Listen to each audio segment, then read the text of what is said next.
대표회장인 전광훈 목사의 직무정지와 사무총장 고발 등으로 내용을 겪고 있는 한국기독교총연합회가 주요 교단마저 등을 돌리면서 사면 초과에 처했습니다. 향후 전망을 취재했습니다. 이스라엘에서 시작된 복음이 이방으로 전해진 이후 선교 사역이 전 세계로 확산됐지만 아직까지 복음을 온전히 받아들이지 못한 종족이 40%에 달하는 것으로 나타났습니다. 세계 미전도 종족 선교 현황을 짚어봤습니다. 코로나19로 비대면 문화가 일상이 되면서 학생들을 대상으로 한 등굣길 사역도 어려워졌습니다. 이런 가운데서도 SNS 등 다양한 방법을 통해 다음 세대 사역에 힘쓰는 현장을 소개합니다. 코로나 사태가 장기화되면서 많은 소상공인과 자영업자들이 생계에 어려움을 겪고 있습니다. 이에 지역교회와 NGO 단체들이 소상공인 돕기에 나섰습니다.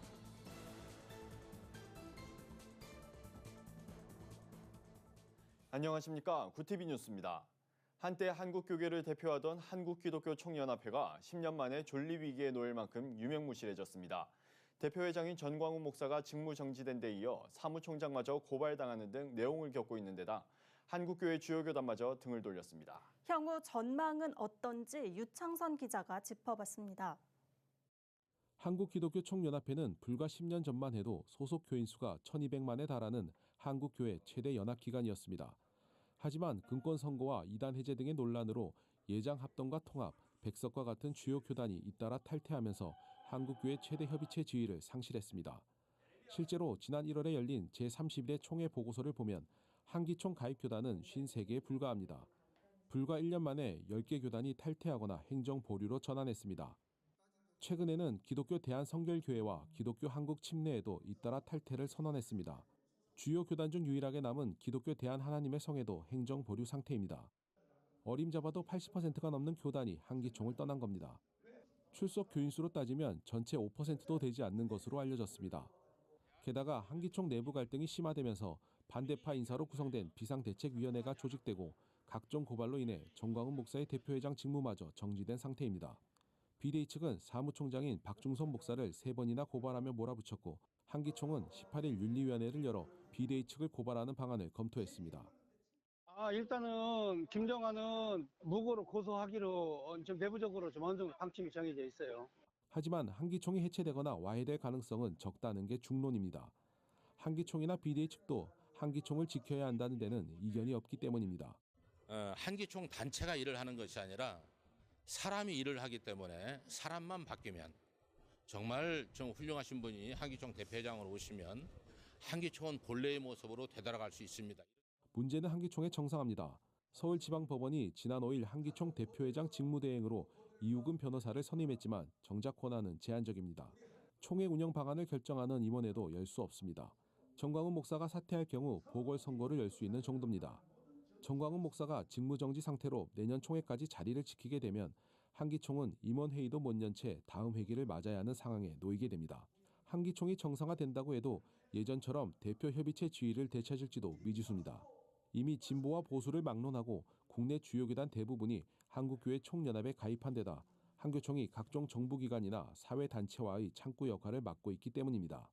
최근에는 한교총의 주무관청이 서울시에서 문화체육관광부로 이관되면서 한기총의 지위 회복은 갈수록 요원해지고 있습니다. 구티비 뉴스 유창선입니다.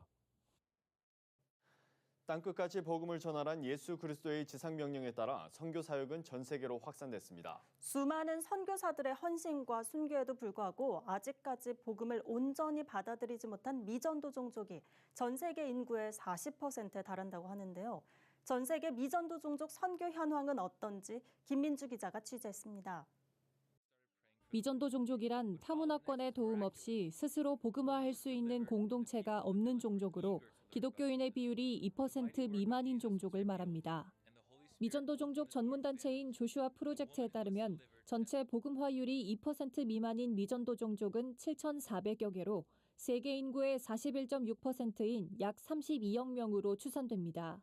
종교별로는 무슬림 종족이 4,000개로 가장 많고 토착 종교 부족과 힌두교, 불교 순인 것으로 나타났습니다. 미전도 종족 선교단체들은 복음화율이 0%로 교회 개척이 시급한 종족을 미개척 미전도 종족으로 분류하고 있습니다. 20년간 미전도 종족 개척 선교 운동을 펼쳐온 세계협력선교회의 김궁헌 목사는 세개 교회가 함께 연합한 결과 지금까지 약 3,200개의 미개척 미전도 종족을 개척했다며 현재 200여 개만 남았다고 밝혔습니다. 전쟁 지역에 있는 것들이나 이렇게 또 중국의 그 소수민족 같은 데 지금 못 들어가니까 이제 여러 가지 이제 이런 상황 때문에 있는 것이라서 실질적으로는 거의 끝났다고 봅니다. 그래서 이제 온 세계 교회가 이제 다음 선교의 과제가 무엇인가를 이제 설정해야 될 그런 시기적인 굉장히 중요한 그런 상황이 있습니다. 김 목사는 미개척 미전도 종족 개척 운동이 앞으로도 계속 이뤄져야 한다고 얘기합니다. 종족이 개척됐다는 건 한두 명의 사역자, 한두 개의 교회가 세워졌다는 의미이기 때문에 현지 사역을 활성화할 수 있도록 돕는 것이 시급하단 겁니다. 90년대 초반엔 국내 교회들을 중심으로 미전도 종족 입양이 활발하게 진행돼 왔습니다. 교회가 양자를 키우듯이 미전도 종족을 위해 기도하고 선교하자는 취지입니다. 하지만 2007년 아프간 피랍 사건을 계기로 국내 선교 운동이 급격히 위축됐습니다.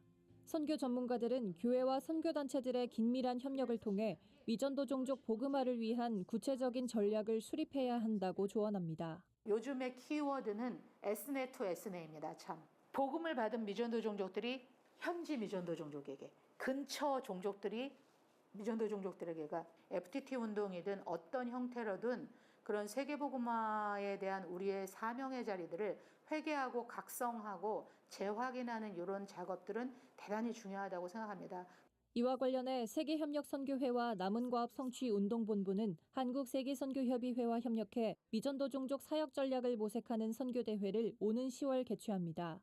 이들 단체는 미전도 종족 사역의 성공적인 모델과 사례가 소개될 예정이라며 한국교회가 연합할 수 있는 방안들을 논의할 것이라고 밝혔습니다. 구TV 뉴스 김민주입니다. 코로나19로 비대면 문화가 일상이 되면서 학생들을 대상으로 한 등굣길 사역도 어려워졌습니다.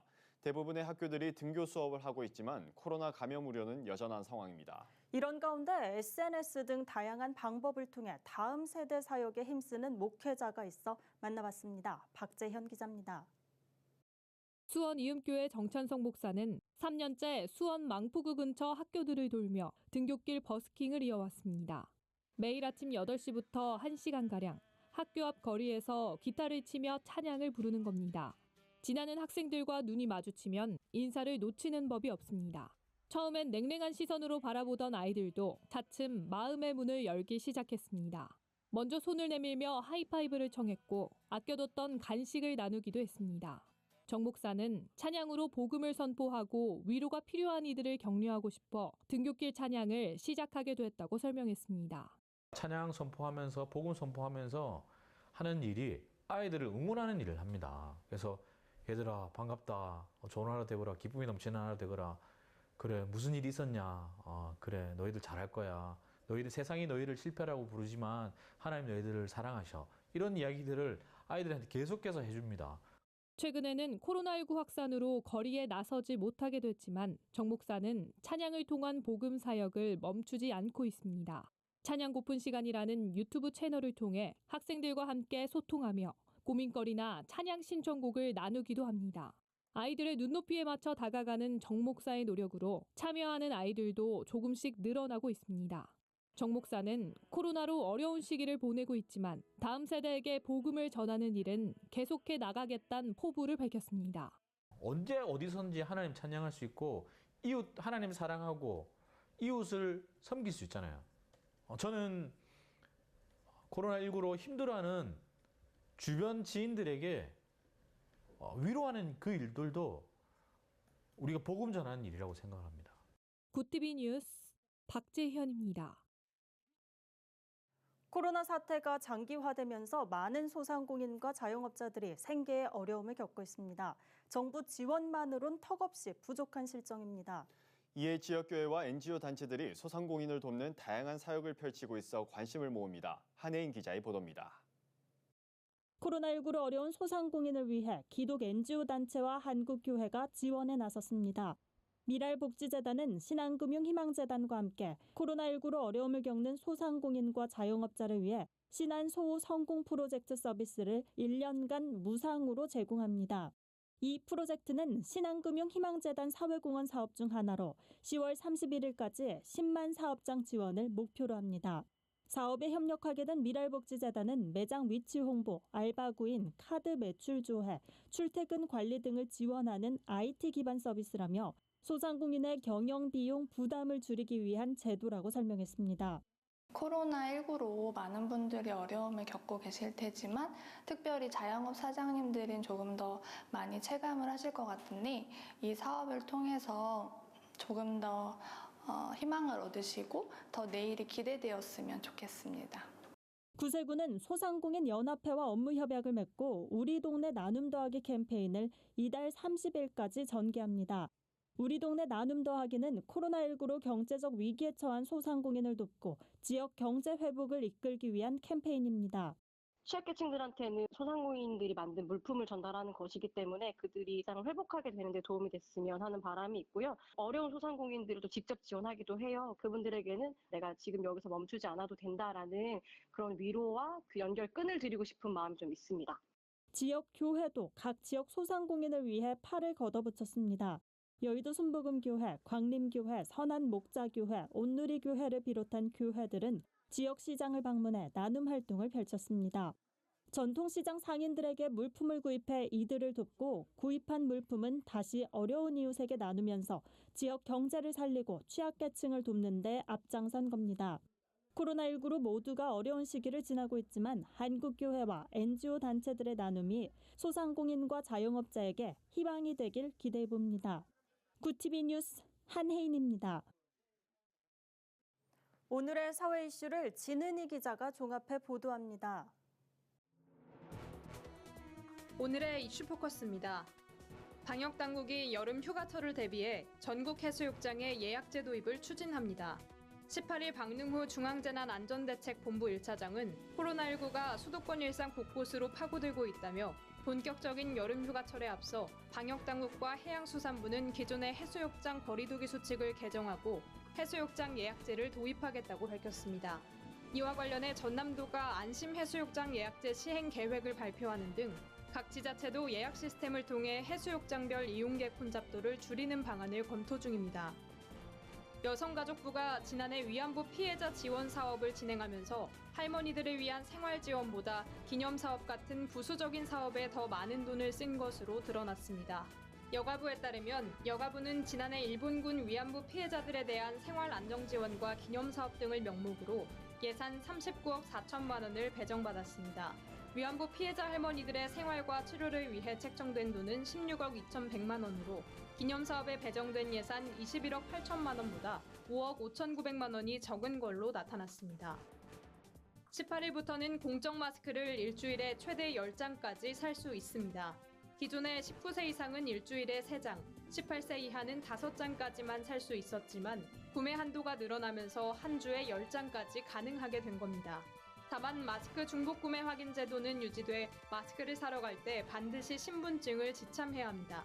가족이나 장애인, 요양병원 환자들을 위한 마스크 대리구매 시에도 필요한 서류를 가져가야 합니다. 정세균 국무총리는 건설 현장 중대재해 발생 시 경영 책임자를 직접 처벌하고 막대한 경제적 제재까지 함께 부과하겠다고 밝혔습니다. 18일 정 총리는 정부가 이천 물류창고 공사장 화재를 계기로 마련한 건설 현장 화재 안전 강화 대책과 관련해 안전경시 문화를 뿌리 뽑겠다며 이같이 말했습니다. 이어 불에 타기 쉬운 건축 자재를 퇴출하고 창호 등에 대한 화재 안전 기준도 신설할 것이라며 작업장 안전관리 수준도 대폭 강화해 화재 위험이 높은 공정은 동시 작업을 금지할 것이라고 덧붙였습니다. 식품의약품안전처가 메디톡스사의 메디톡신주 등 3개 품목에 대해 오는 25일자로 허가를 취소한다고 밝혔습니다. 18일 식품의약품안전처에 따르면 메디톡스의 메디톡신 3개 제품이 품목 허가 취소 처분을 받았습니다. 식약처는 무허가 원액을 사용하고도 허가된 원액으로 생산한 것처럼 서류를 조작하는 등 메디톡스가 약사법을 위반했다고 판단해 메디톡신 3개 품목 허가 취소와 함께 과징금 1억 7,460만 원을 처분했습니다. 또 허가 취소된 3개 제품을 보관 중인 병원에도 회수에 적극적으로 협조해달라고 당부했습니다. 북한군이 비무장지대 일대에 비어있던 일부 민경초소에 경계병력을 투입한 것으로 알려졌습니다. 18일 정부 소식통에 따르면 북한군은 전날 오후부터 DMZ 북측 지역 일대에 비어있던 민경 초소 여러 곳에 경계병으로 추정되는 군인을 일부 투입했습니다. 이에 군 당국은 북한군 총참모부가 전날 예고한 4대 조치 일환인지 1호 전투근무 체계 방식에 따른 것인지를 분석 중입니다. 군 관계자는 어제 북한군 총참모부가 예고한 조치들이 실행되는지 예의주시하고 있다면서 만반의 대비 태세를 유지하고 있다고 강조했습니다. 구TV 뉴스 진은입니다. 글로벌 선교방송단과 함께하는 교계 소식을 윤인경 기자가 보도합니다. 기독교 한국침례회총회가 18일 지구촌 교회에서 코로나19 극복을 위한 목회자 세미나를 열었습니다. 이날 세미나에선 지구촌 교회 최성은 담임 목사와 성광교회 유관재 목사, 강남중앙교회 최병락 목사 등이 발제자로 나서 코로나 이후 목회적 대응 방안을 제시했습니다. 발제자들은 코로나19로 인해 맞이한 언택트 시대는 위기가 아닌 기회가 될 것이라며 교회들이 어려울수록 나눔을 베풀고 연합해야 한다고 입을 모았습니다. 윤재철 기침총회장은 코로나19로 인해 마주한 환경을 잘 이해하고 하나님의 뜻을 이루며 이 상황을 극복해 나갈 수 있길 소망한다고 전했습니다. 구TV 기독교 복음방송이 M5 방송센터와 업무 협약을 맺고 방송사역 협력을 통해 미디어 선교에 적극 나서기로 했습니다. 300석 규모의 공개홀을 보유하고 있는 M5는 방송 프로그램과 공연 대관, 콘서트 등 다양한 문화예술 콘텐츠를 제작하고 있습니다. M5 이한수 대표는 두 방송기관이 복음 전파 사역에 함께 협력해 큰 시너지를 낼 것으로 기대한다고 밝혔습니다. 사단법인 코리아투게더와 유턴 엔터테인먼트가 주관하는 청소년 자살 예방 캠페인 유어보이스가 신일 비즈니스 고등학교에서 열렸습니다. 코로나 확산 방지를 위해 비대면으로 진행된 이번 콘서트에선 코로나19와 학업으로 지친 청소년들에게 위로를 전하는 유턴 콰이어의 공연과 토크쇼 등이 이어졌습니다.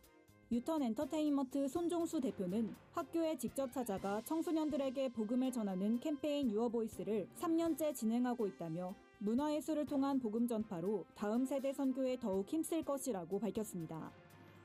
국제구호개발기구 굿피플이 코로나19 확산으로 어려움을 겪는 인도와 캄보디아, 방글라데시 등지에 식량과 위생용품 등 긴급 구호 물품을 지원했습니다. 도미니카 공화국엔 쌀과 비타민, 마스크를 담은 굿피플 키트도 전달했습니다. 굿피플이 지금까지 진행한 해외 코로나 지원 규모는 2억 4천만 원에 이릅니다. 굿피플 김천수 회장은 굿피플이 선한 사람들이 되어 현재의 위기를 이겨내기 위해 다방면으로 힘쓸 것이라고 밝혔습니다. 구TV 뉴스 윤인경입니다. 한국교회를 대표했던 한국기독교총연합회의 현실은 종교가 정치에 직접적으로 개입할 때 일어나는 부작용을 보여준 사례입니다. 한국 사회를 향한 한국교회의 역할이 무엇인지 다시 한번 고민하게 만드는데요. 신앙의 선배들이 걸어온 길을 다시 한번 되짚어봐야 할 때인 것 같습니다. 이상으로 뉴스를 마칩니다. 오늘도 함께해 주신 여러분 고맙습니다.